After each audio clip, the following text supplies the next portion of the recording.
आप सभी दर्शकों का श्री बालाजी ज्योतिष में बहुत बहुत स्वागत है। मैं डॉक्टर प्रियंका अमेटा आज ज्योतिष में सूर्य भाग 10 लेकर आपके समक्ष उपस्थित हुई हूँ।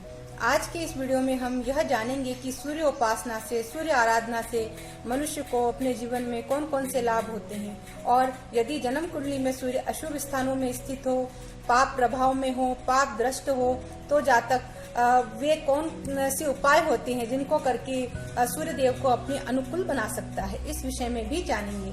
तो आइए जानते हैं। भगवान सूर्य संपूर्ण प्राणी मात्र के प्रत्यक्ष देवता हैं, जो प्राणियों को उनके जन्म के साथ ही प्राप्त हो जाते हैं। सूर्य देव वह देवता है जो संपूर्ण प्राणियों को पोषित करते हैं, संपूर्ण प्राणियों में ऊर्जा का संचार करते हैं और संपूर्ण प्राणियों के अंदर स्थित आत्म तत्व है। यह ऋषि कश्यप और अदिति की संतान है। इनकी 2 पत्नियां हैं। एक पत्नी का नाम है संध्या और दूसरी पत्नी का नाम है छाया। इनकी संध्या नाम की जो पत्नी है उससे धर्मराज यम और यमुना देवी की उत्पत्ति हुई है, और इनकी छाया नाम की पत्नी से शनि देव की उत्पत्ति हुई है। सूर्य देव अपनी निस्वार्थ बुद्धि से समस्त संसार की सेवा करते हैं। यह अपनी रश्मियों को समस्त ब्रह्मांड में प्रसारित करते हैं। इनकी जो रश्मियां हैं वो मनुष्य को आरोग्यता प्रदान करती है, उत्साह प्रदान करती है, निर्भयता, सत्य प्रियता और मनुष्य को धन धान्य से परिपूर्ण करती है। सूर्य उपासना सर्वप्रथम हमें सूर्य उपासना वेदों में प्राप्त होती है। वेदों में सूर्य देव से संबंधित बहुत सारे सूक्त हैं। वहाँ पर सूर्य सूक्त हैं, वहाँ पर सविता सूक्त है, वहाँ पर सूर्योपनिषद है, वहाँ अक्षय उपनिषद उपलब्ध होता है, वहाँ चाक्षुषो उपनिषद उपलब्ध होता है। इस प्रकार वहाँ विभिन्न प्रकार से सूर्य की उपासना की गई है। तदुपरांत हम वेदों के बाद देखते हैं तो पुराणों में भी सूर्य उपासना दी हुई है। पुराणों में भी सांब जो पुराण है, सांब पुराण में सौर स्तोत्र दे रखा है, और उसके बाद ब्रह्म्या अमल में हमको त्रैलोक्य मोहन कवच उपलब्ध होता है। फिर श्री वाल्मीकि रामायण से हमको आदित्य हृदय स्तोत्र उपलब्ध होता है। इसके बाद शुक्ल यजुर्वेद है, वहाँ से भी हमको सूर्य संबंधी विभ्राट पद से युक्त सूर्य सूक्त उपलब्ध होता है। महाभारत का जो वन पर्व है, महाभारत के वन पर्व से हमको सूर्य अष्टोत्तर शत नामावली उपलब्ध होती है, और भविष्य पुराण से हमको सूर्य सहस्त्र नामावली उपलब्ध होती है। इस प्रकार सूर्य देवता से संबंधित बहुत सारा पूजन और विधि विधान हमें हमारे प्राचीन शास्त्रों में उपलब्ध होता है।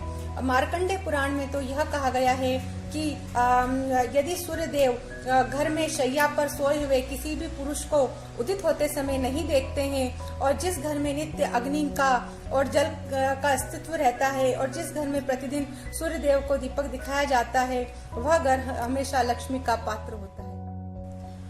मत्स्य पुराण में तो कहा गया है कि आरोग्यम भास्करादि चेत, अर्थात सूर्य उपासना से मनुष्य को आरोग्य की प्राप्ति होती है। उसके जो मानसिक रोग हैं और उसके जो बाह्य शरीर के रोग हैं, दोनों प्रकार के रोगों का शमन होता है। सूर्य उपासना से मनुष्य के नेत्र रोगों का शमन होता है, उसके कुष्ठ रोगों का शमन होता है, दरिद्रता का शमन होता है, शूल रोग का शमन होता है, पीलिया रोग का शमन होता है।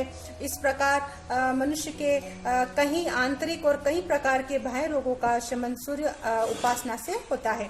भविष्य पुराण में भी हमें इस संबंध में आख्यान उपलब्ध होते हैं कि भगवान श्री कृष्ण के जो पुत्र थे सांब, उनको दुर्वासा ऋषि ने श्राप दे दिया था, और उनके श्राप के कारण उनको कुष्ठ रोग हो गया था, और फिर इस रोग की निवृत्ति के लिए उन्होंने सूर्य उपासना की थी और इस रोग से निवृत्ति प्राप्त की थी। इसी के साथ हमको पद्म पुराण के षष्ठी खंड में भी महाराज भद्रेश्वर का आख्यान मिलता है कि उनके बाएं हाथ में सफेद कुष्ठ हो गया था, सफेद कोढ़ हो गया था, तो उन्होंने सूर्य उपासना से ही अपने इस रोग से निवृत्ति प्राप्त की थी।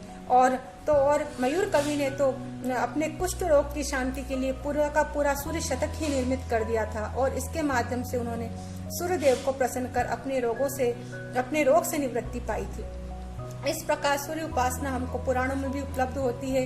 ऋग्वेद में तो सूर्य उपासना के बहुत सारे विशिष्ट मंत्र भी प्रदान किए गए हैं कि कोई पर्टिकुलर किसी मंत्र को जपने से मनुष्य की उससे संबंधित मनोकामनाएं पूरी हो जाती है। जैसे कि वहाँ पर ऐसे मंत्र दिए हैं कि अगर व्यक्ति को अपनी मनोकामना पूर्ति करनी है तो वहाँ मनोकामना पूर्ति से संबंधित ऋचा है।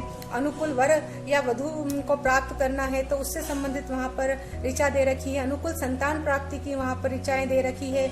आरोग्य से संबंधित वहाँ पर सूक्त दे रखे हैं और वहाँ पर दुस्वप्नों के नाश से संबंधित सूक्त भी हमें ऋग्वेद में उपलब्ध होते हैं। मत्स्य पुराण, भविष्य पुराण, पद्म पुराण इत्यादि पुराण सूर्य आराधना से भरे पड़े हैं और समस्त संसार के नेत्र होने के कारण सूर्य देव की आराधना से नेत्र रोग जातक को कभी नहीं होता है। अक्षय उपनिषद वहाँ पर दे रखा है। अक्षय उपनिषद में कहा गया है कि न तस्य अक्षय रोगो भवति, कि इस उपनिषद का पाठ करने से मनुष्य को कभी भी नेत्र संबंधी रोग नहीं होते हैं। और इसी में एक जगह कहा है कि अस्तो माँ सद्गमय, तमसो माँ ज्योतिर्गमय, मृत्योर माँ अमृतम गमय, कि हे सूर्यदेव हमें अंधकार से प्रकाश की ओर ले जाओ और मृत्यु से अमृत की ओर ले जाओ। इस प्रकार सूर्य उपासना से मनुष्य को भोग की, संसार में भोग की भी प्राप्ति होती है और सूर्य उपासना व्यक्ति को मृत्यु से अमृत की ओर भी ले जाने वाली मोक्ष प्रदायिनी साधना है। इस प्रकार सूर्य उपासना के बहुत सारे उल्लेख हमको हमारे प्राचीन ग्रंथों में मिलते हैं। जैसे कि भगवान जो श्री राम थे, उन्होंने उनके जो गुरु थे अगस्त्य ऋषि, उन्होंने जब उनको आदित्य हृदय स्त्रोत प्रदत्त किया था उसके बाद ही वे रावण पर विजय प्राप्त कर पाए थे। और धर्मराज युधिष्ठिर ने भी सूर्य देव के 108 नाम का जाप कर ही अक्षय पात्र को प्राप्त किया था। और समर्थ रामदास जी तो रोज सूर्य को 108 बार साष्टांग प्रणाम किया करते थे। इस प्रकार सूर्य आराधना, सूर्य उपासना का वर्णन हमारे प्राचीन ग्रंथों शास्त्रों में उपलब्ध होता है। और यहाँ तक कि आईने अकबरी में भी एक जगह यह लिखा है कि अकबर भी नित्य सूर्य पूजन किया करता था। इस प्रकार सूर्य पूजन विभिन्न धर्मों के लोगों के द्वारा अपनी अपनी तरह से किया जाता रहा है। अब हम सूर्य देव के उपायों के विषय में जानते हैं। यदि किसी जातक की जन्म कुंडली में सूर्य देव यदि नीचस्थ हो, अशुभ स्थानों में 6, 8, 12 में हो, पाप प्रभाव में हो, पाप ग्रहों से दृष्ट हो और जातक को प्रतिकूल प्रभाव दे रहे हो, तो हम उनकी शांति के लिए कौन कौन से उपाय कर सकते हैं, उन उपायों को हम जानते हैं। सूर्य देव का जो मंत्र है, अगर हम सूर्य देव का कोई भी मंत्र करें, चाहे उनका वैदिक मंत्र करें, चाहे उनका तांत्रोक्त मंत्र करें, तो कोई भी मंत्र करें उसकी जप जो संख्या है वो 7000 होनी चाहिए। 7000 जप मंत्र के कम से कम होने ही चाहिए। सूर्य देव का जो सबसे प्राचीन और वैदिक मंत्र है वह मंत्र है आकृष्णेन रजसा वर्तमानो निवेश्यन अमृतम मृत्यम च हिरण्येन सविता रथेना देवो याति भुवनानि पश्यन्। यह सूर्यदेव का सबसे प्राचीन और सर्वप्रिय मंत्र है। इसके बाद ऋग्वेद में ही अन्य जगह हमको सविता जो सूक्त दे रखा है उसमें हमको एक मंत्र और प्राप्त होता है, वह भी सूर्यदेव का बहुत प्रिय मंत्र है। और गायत्री छंद होने के नाम से संसार में यह गायत्री मंत्र के नाम से प्रसिद्ध है। और यह मंत्र है ओम भू भूर्भुवस्वः तस्य पितुर्वरेण्यं भर्गो देवस्य धीमहि धियो यो नः प्रचोदयात्। यह गायत्री मंत्र है।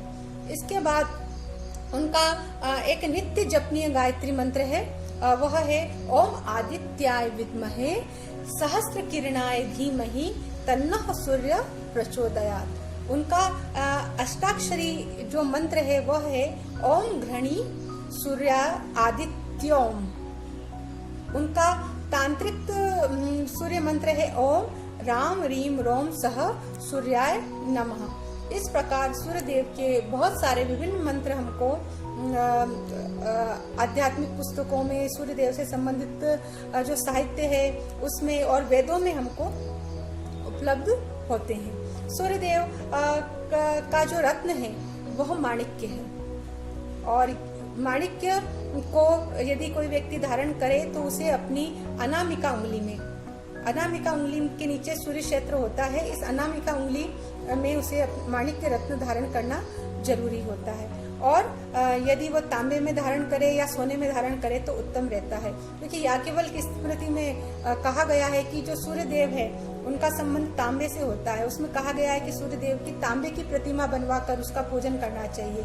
और यदि सूर्य देव का से संबंधित हवन यज्ञ होता है तो हमको उसमें आग की संविधा का प्रयोग करना चाहिए।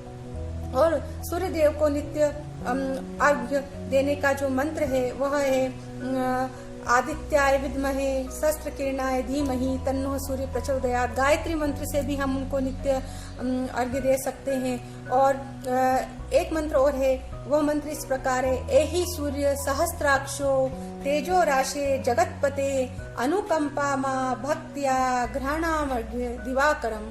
इस प्रकार सूर्य देव की आराधना से हम हमारे जो मानसिक जो क्लेश है उनको दूर कर सकते हैं। और जो भी हमारी मनोकामनाएं हैं सूर्य देव की आराधना से करके, उनका पूजन करके, पाठ करके, उनका मंत्र जाप करके हम त्वरित लाभ प्राप्त कर सकते हैं। सूर्य देव से संबंधित वस्तुओं का, जिन वस्तुओं पर सूर्य देव का प्रभाव रहता है उन वस्तुओं के दान के द्वारा भी हम सूर्य देव को प्रसन्न कर सकते हैं। ऐसी जो वस्तुएं हैं उसमें है गेहूं, लाल मसूर की दाल, गुड़, लाल वस्त्र, तांबा, स्वर्ण, इस प्रकार की वस्तुओं का दान कर भी हम सूर्य देव को अनुकूल कर सकते हैं, प्रसन्न कर सकते हैं। और सूर्य देव को अनुकूल करने के लिए हम हमारे व्यवहारिक जो हमारा जीवन है, व्यवहारिक जीवन है हमारा, उसमें हम सूर्य देव पिता के कारक होते हैं, सूर्य देव गुरु के कारक होते हैं, सूर्य देव पूरे के पूरे पितृपक्ष के कारक होते हैं। पितृपक्ष में दादा दादी आ जाते हैं। गौ माता के कारक भी सूर्य देव कहे गए हैं। इनकी सेवा से सूर्य देव उत्तम फलों को देने वाले होते हैं। यदि जातक इनका अपमान करता है, इनका तिरस्कार करता है, तो सूर्य देव ऐसे जातक को बहुत ही बुरे प्रभाव प्रदान करते हैं।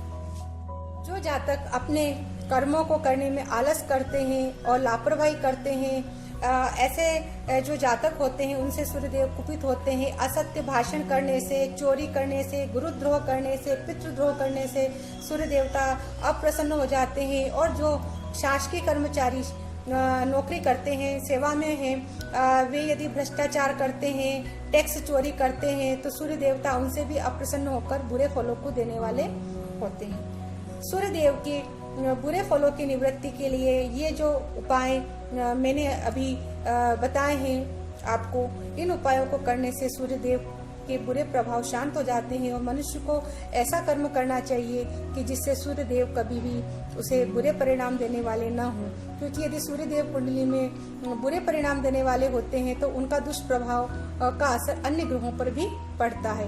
यदि सूर्य देव बलि होते हैं जन्म कुंडली के, तो अन्य ग्रह अपने आप ही बलि हो जाते हैं। इस प्रकार मनुष्य को चाहिए कि वह सूर्य जो उसका आत्म तत्व है उसे हमेशा बलि रखे और उत्तम फल प्राप्त करे। यदि आपको मेरा यह वीडियो पसंद आया हो तो प्लीज इसे लाइक करें, शेयर करें, मेरे चैनल को सब्सक्राइब करें और अपनी प्रतिक्रियाएं कमेंट बॉक्स के माध्यम से मुझे अवश्य प्रेषित करें। धन्यवाद। नमस्कार।